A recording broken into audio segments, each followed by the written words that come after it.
Cette séance de la Commission des affaires économiques. Alors, permettez-moi d'excuser en premier lieu notre président, François Brotte, qui, comme vous le savez, j'imagine, ou si vous ne savez pas, je vais vous l'apprendre, il préside la commission spéciale sur la loi croissance et actuellement il y a l'audition du ministre Macron par cette même commission.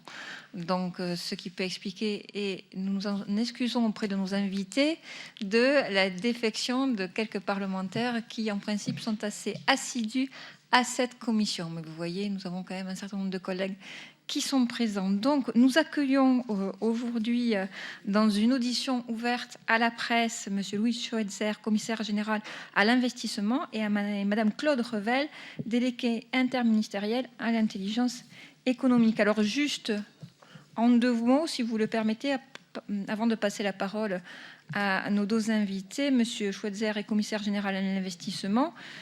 Le commissaire général à l'investissement a acquis une place centrale dans la politique d'investissement de l'État. Il est responsable des 47 milliards d'euros des investissements d'avenir qui doivent permettre à la France de rester à la pointe de l'innovation et des secteurs porteurs de croissance durable. Son audition par la Commission est l'occasion de faire le point sur les choix d'investissement du gouvernement dans un climat économique déflationniste où l'intervention de l'État est plus que jamais salutaire. Madame Revel, elle est déléguée interministérielle à l'intelligence économique. Son audition a pour objet de dresser un état des lieux en France. Nos entreprises et nos administrations sont-elles suffisamment sensibilisées à la nécessaire protection de leurs informations stratégiques?